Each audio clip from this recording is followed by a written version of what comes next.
escucha bien? Sí, vemos su presentación. Más bien disculpe por el orden. Entonces, continuamos con su presentación. Gracias, doctor. Gracias a los organizadores por darme la oportunidad de darles esta presentación muy importante en el ámbito de la cardiología pediátrica. Si hay un problema en el audio, por favor me lo hacen saber. Rápidamente, bueno, como ya me estuvieron presidiendo mis compañeras muy ampliamente y sobre todo didácticamente establecido, en esta oportunidad vamos a hablar sobre el análisis secuencial de las cardiopatías congénitas. Si bien es cierto, en nosotros es un tema para sobre todo los doctores que hacemos ecocardiografía, sin embargo, no excluye a ninguna especialidad debido a que, como se mencionó en la introducción, la cardiología pediátrica y las malformaciones congénitas requieren un manejo integral. Entonces, para la interpretación de imágenes, que es lo que nos importa, es necesario que todo aquel personal que esté involucrado en las cardiopatías, con un paciente con cardiopatía congénita, debe tener una noción de lo que es un análisis secuencial. Ya en el siglo XVIII, y en el año XIX, ya se estuvieron haciendo avances de cómo hacer una interpretación de las malformaciones cardíacas y se empezaron a hacer reportes sobre todo anatomopatológicos. Pero es hasta el año 36 que la doctora Abbott, ¿no?, en Londres, ella hace un reporte, ¿no?, y trata de organizar esto, ¿no? La gran desventaja que se tiene con respecto al análisis de una cardiopatía es la variabilidad de la nomenclatura que se va a encontrar en cada región. Es por eso que el doctor Van Praag trata de unificar los conceptos, haciéndolos universales, y últimamente, bueno, el doctor Anderson nos ha presentado muy ampliamente la nomenclatura que deberíamos usar para todos nuestros pacientes con cardiopatías congénitas. Ahora ya tenemos un lenguaje más universal en el cual a nivel mundial tenemos la interpretación de una cardiopatía congénita gracias a estos avances. No olvidar que es por la anatomía quirúrgica que es que nosotros podemos ayudarnos a identificar estos tipos de malformaciones. Y bien se ha relatado en la primera exposición, esto tiene una connotación más que nada embriológica, debido a que desde que genéticamente ya el tubo cardíaco tiene una predisposición a formarse, y no es durante, incluso antes de la gastrulación, que los genes, bajo una definición de lateralidad, del lado izquierdo hacia el lado derecho, es que va a conformarse va a diferenciarse los tejidos que van a poder formar el tubo cardíaco. Y es a partir de ahí donde ya inicia la malformación congénita. Lo que nosotros vemos en etapa embrionaria y fetal ya tiene un componente más hemodinámico. Es decir, debido al flujo sanguíneo que va a ser de inicio a través del corium, cuando se integra la circulación materna a la fetal, es donde por hemodinamia y los receptores y la maduración de las células indiferenciadas es la que va a integrarse totalmente la formación del corazón como lo conocemos en la etapa adulta. Tenemos que tener muy en cuenta la relación espacial entre la lateralidad auricular, ¿no?, es decir, las dos aurículas, tanto derecha e izquierda, la posición de los ventrículos, es decir, la dirección en la que hacia dónde se va a dirigir los ventrículos, y muy importante, su relación de ambas regiones con las grandes arterias, ¿no? Netamente, cuando hablamos de análisis secuencial, hablamos de un diagnóstico morfológico, y luego de hacer el análisis morfológico es lo que nosotros vamos a hacer una interpretación o una valoración de la fisiopatología resultante, dependiendo de lo que hallemos, siguiendo la secuencia de nuestra evaluación cardiopediátrica. Ya el doctor Anderson, ampliamente escrito en sus libros, en sus publicaciones, se está determinado que hay 3 regiones importantes que se encuentran integradas entre sí a través de conexiones, y estas son las aurículas, los ventrículos y las grandes arterias. hay que tener muy en cuenta que cuando hablemos de conexiones, cuando hablemos de simetría, cuando hablemos de alineación, todo ello va a estar inmerso en estas tres regiones importantes, ¿no? Los atrios, los ventrículos y las grandes arterias. Y sus conexiones son las que nos van a ayudar a definir mejor diversos tipos de cardiopatías. Todas ellas van a estar determinadas por la dirección del flujo sanguíneo. Es decir, tengo un drenaje sistémico que vena cava inferior, vena cava superior, que va a llegar a la aurícula derecha, y tengo un drenaje pulmonar.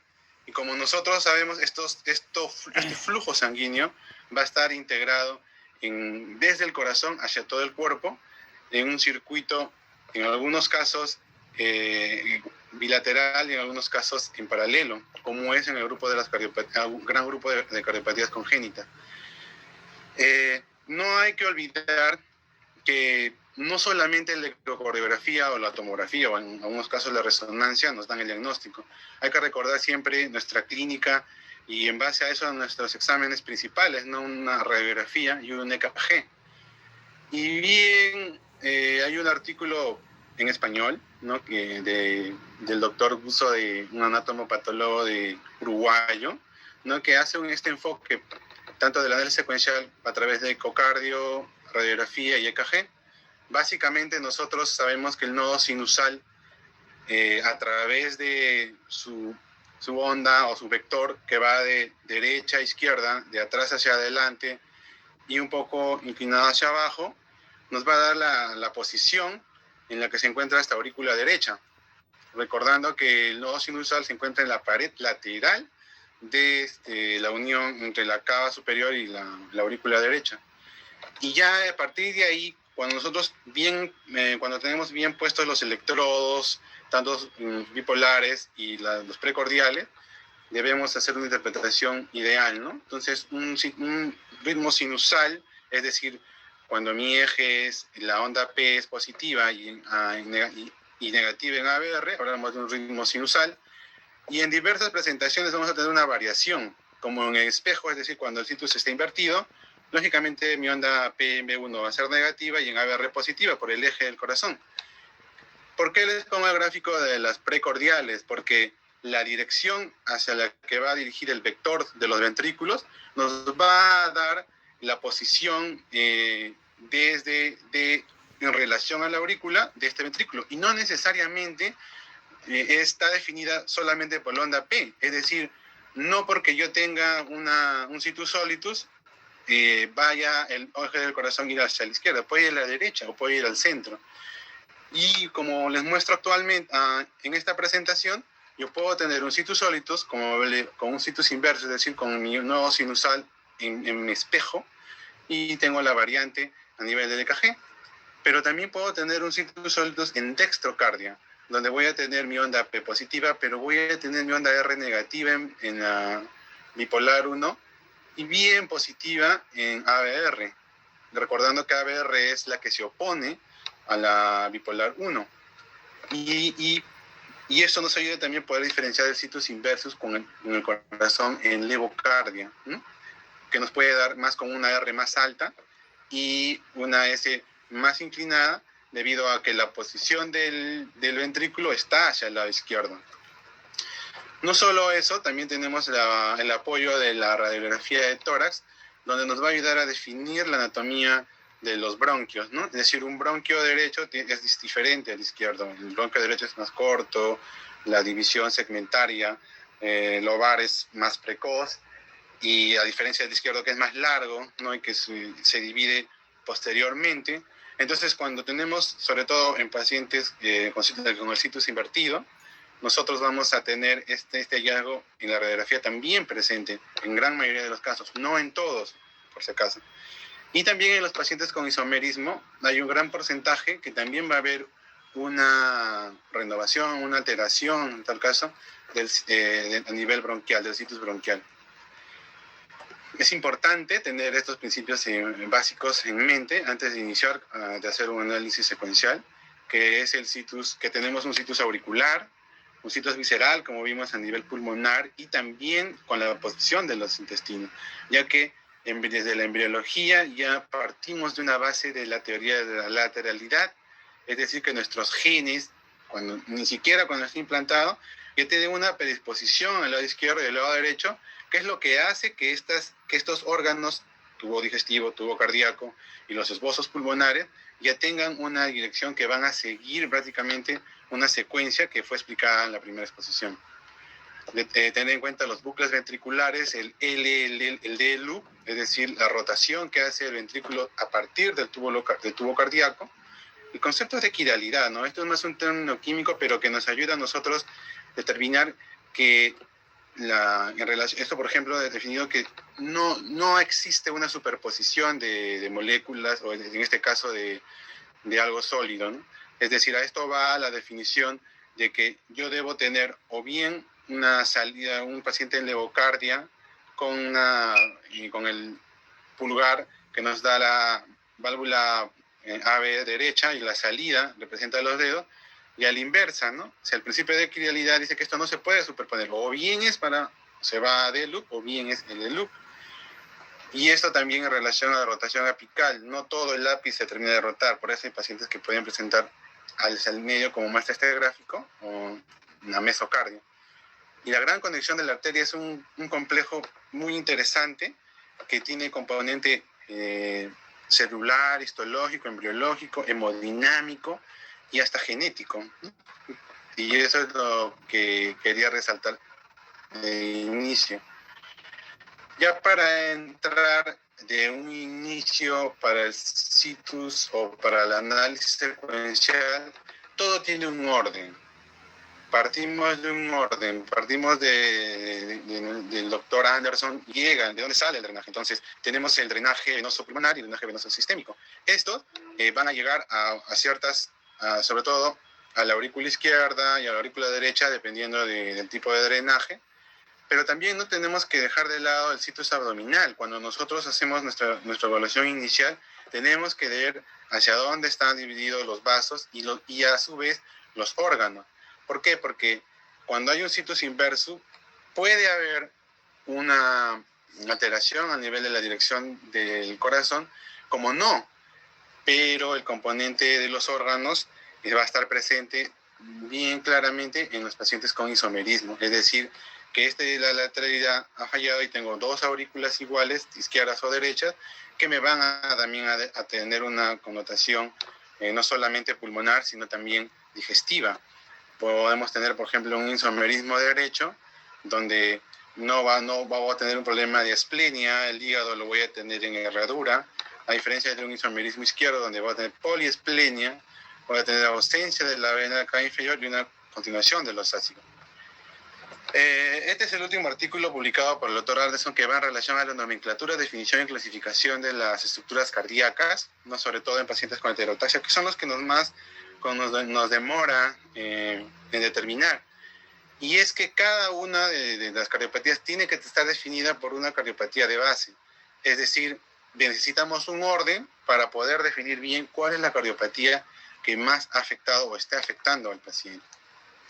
Entonces, empezamos con el situs visceral en relación a la aurícula. Tenemos que diferenciar bien la aurícula derecha de la izquierda. Obviamente la aurícula derecha recibe el drenaje venoso sistémico, cava inferior, cava superior, el seno coronario y también la característica de la aurícula derecha. Es más rugosa, la base es más ancha y un detalle muy importante es la fosa oval, ¿no? Como lo voy a detallar más adelante. En espejo, es decir, cuando el situs está invertido o cuando tengo una aurícula izquierda similar o derecha, hablamos de isomérico tanto derecho o izquierdo. La posición cardíaca es la que nos va a determinar hacia qué lado está yendo la dirección de los ventrículos. En el primer gráfico tendremos que va hacia la izquierda, a la derecha y en mesocardio. Para diferenciar los atrios es muy importante tener en claro los drenajes, ¿no? Sobre todo los que son más complicados de identificar son los pulmonares, debido a que hay que determinar con un pulsado el flujo venoso y que va a diferenciar esta aurícula izquierda, que a diferencia de la derecha va a tener un componente más liso y se va a caracterizar por el apéndice auricular, que es una de sus características más importantes. Y en el caso de la anatomía auricular, principalmente lo que nos ayuda a diferenciar es la identificación del limbo de la fosa oval. Este limbo es el que nos va a ayudar a nosotros a poder diferenciar bien a esta aurícula, a nuestras aurículas. Ya cuando tenemos bien diferenciadas las aurículas, necesitamos diferenciar la concordancia del flujo que va a ir de cada cavidad a otra. Es decir, cuando hablamos de concordancia es cuando el flujo de la aurícula derecha debe ir al ventrículo derecho y es discordante cuando no. Así de sencillo. Entonces, ¿qué otras presentaciones podemos tener? Obviamente es discordante cuando las características de esta válvula son a un ventrículo morfológicamente izquierdo. Un detalle muy importante de las conexiones atrioventriculares es entender que cada válvula auriculoventricular acompaña a su ventrículo. Siempre. Esto es definitivo. Desde un punto de vista embriológico y hemodinámico. Entonces, si yo tengo unas válvulas, una válvula del lado derecho, que debería ser la tricúspide, tengo una inserción del anillo más apical. ¿Qué tanto más apical? Ya está determinado que no es más de 8 milímetros por metro cuadrado desde el anillo de la inserción de la válvula B del lado izquierdo, mitral. Otras características, bueno, más conocidas, la tricúspide, 3 velos, la mitral 2, muy importante, pero básicamente es la identificación de la inserción de los velos y que la válvula que tiene la única válvula que tiene inserción septal es la válvula tricúspide. Para nosotros identificar en relación al flujo, también es muy importante reconocer que también vamos a tener una doble entrada ventricular cuando no tengo un ventrículo bien diferenciado o simplemente el otro no desarrolló.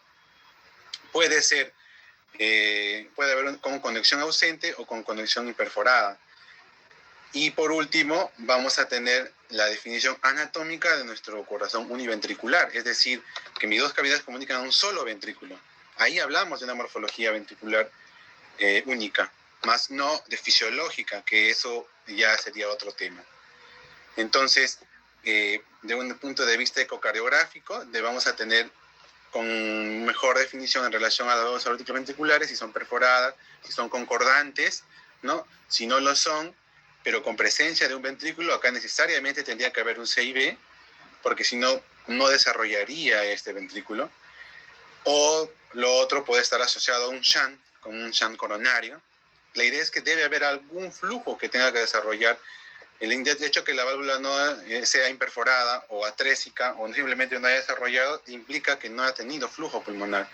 Y por último, cuando ambas válvulas cabalgan, es decir, se sobreponen, en este caso, en el caso de la conexión atrioventricular, al septo interventricular.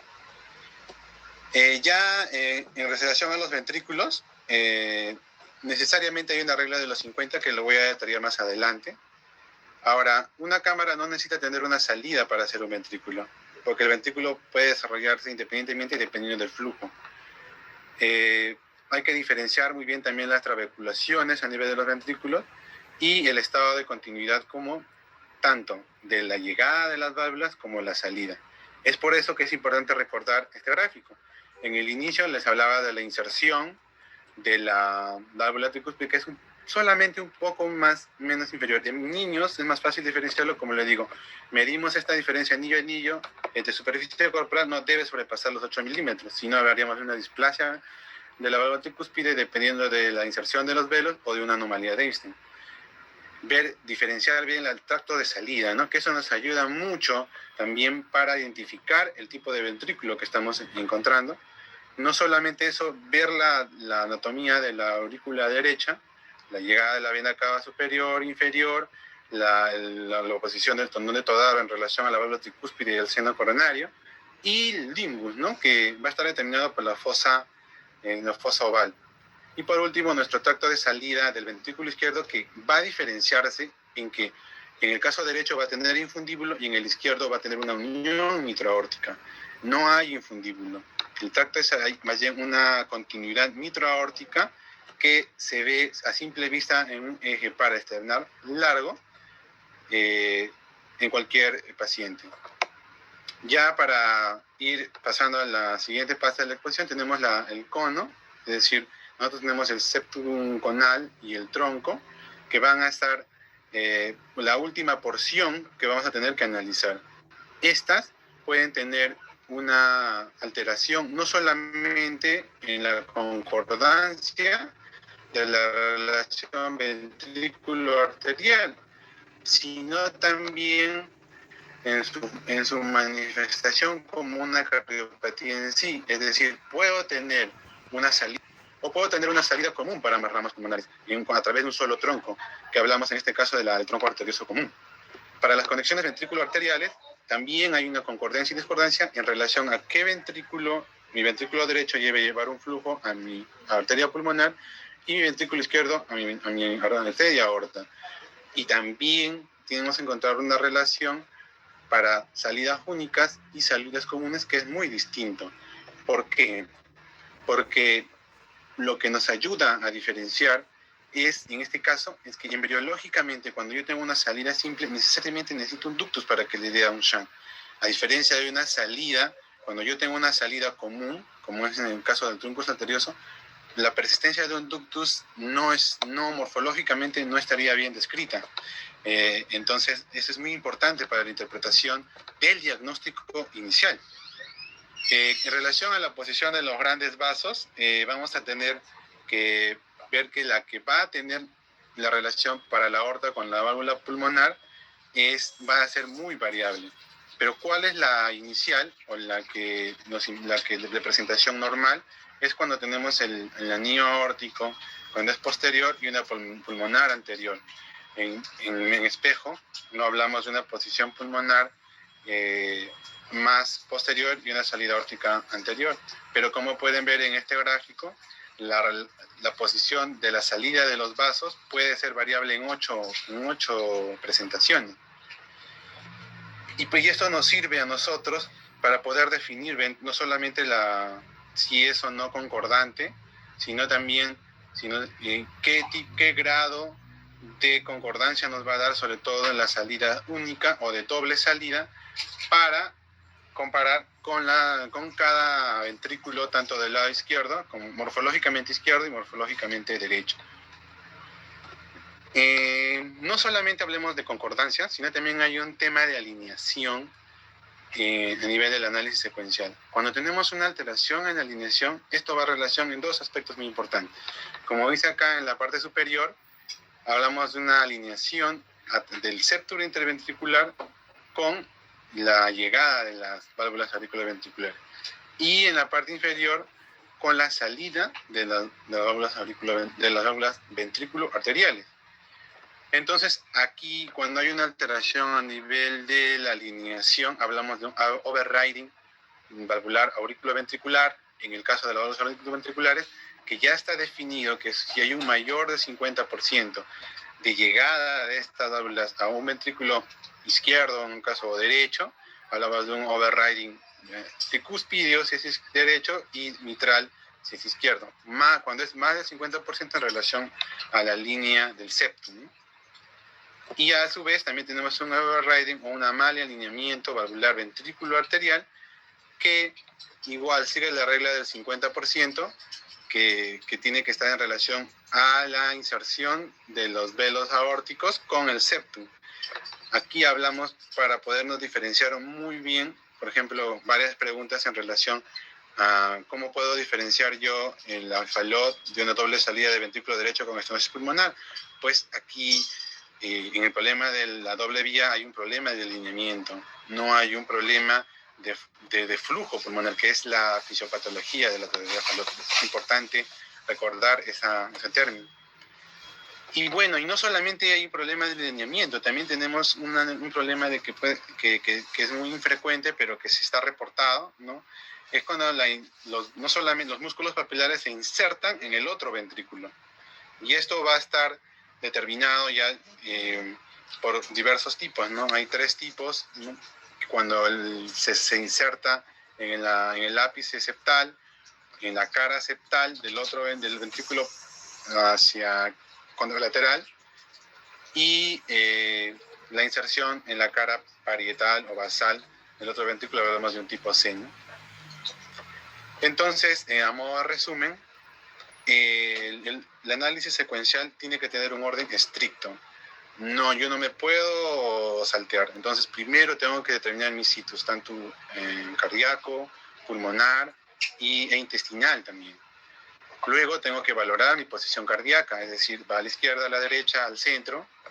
Y ahí, a partir de ese análisis, es donde yo empiezo a diferenciar mi aurícula derecha de izquierda, en qué posición está, debido a que el situs que manda es el de la derecha, es el del auricular, para poder empezar a identificar y poder describir mejor una cardiopatía congénita. Ya entrando más un poquito a las conexiones auriculoventriculares, ver, ¿no?, si estas comprenden o no al ventrículo que estamos encontrando, con sus características diferenciadas previamente, y a partir de los ventrículos ver la salida de estos ventrículos, para poder nosotros determinar si las conexiones ventricular-arteriales están bien, son concordantes, o hay discordancia, o son únicas. Y por último, también no olvidar ver el arco siempre, sobre todo en el eje supraesternal. Nunca un análisis secuencial debe ir sin una evaluación del arco o sin una valoración de los grandes vasos en la parte supraesternal, porque ahí vamos a poder nosotros encontrar varias anomalías que nos van a ayudar a nosotros a definir mejor la cardiopatía. Puede tener todo el análisis inicial normal, pero pudiese tener un problema a nivel de una coartación de aorta crítica o una anomalía de alguna de las subclavias, o en algunos casos, y muy frecuentemente, un drenaje, ¿no? Un arco, a veces confundimos el arco venoso con el aórtico, porque en algunos casos de drenajes anómalos que no pudimos ver bien cuando estuvimos en el análisis de la aurícula, ¿no? Entonces, a modo de conclusión, el análisis secuencial segmentario constituye un método de elaboración diagnóstica de la estructura cardíaca básica, relativamente prescindente de consideraciones embriológicas complejas y fundamentalmente es de tipo descriptivo, ¿no? También en una publicación reciente del doctor Anderson, ¿no?, nos ayuda a cómo hacemos nuestro análisis secuencial, tanto desde el situs hasta la posición del corazón, para poder hacer la nomenclatura ideal, ¿no? Puedo encontrar el atrio, puedo tener un problema de isomerismo, en relación a las válvulas pueden estar concordantes, y si es que no hay un problema de alineamiento, con respecto a los ventrículos diferencial izquierdo y derecho, para poder nosotros diferenciar el infundíbulo del tracto de salida, sobre todo de la parte pulmonar, que a su vez esto nos va a ayudar a determinar la salida, concordante o no, con la presencia de overriding o mal alineamiento, y así poder terminar con las definiciones de las diversas cardiopatías, para nosotros poder hacer una nomenclatura universal de comprensión para todos los especialistas que vemos pacientes con cardiopatía, y sobre todo para una mejor comunicación entre las distintas especialidades, debido a que esto no solamente, si bien es cierto, es descriptivo y tiene un componente más morfológico, pero como he intentado hacerles ver, necesita de la comprensión de la importancia del flujo de sangre, desde la formación del tubo cardíaco hasta la etapa fetal, incluso en algunas lesiones cardíacas, que son importantes determinar y tener en cuenta siempre. Bueno, eso estoy en el tiempo exacto. Gracias.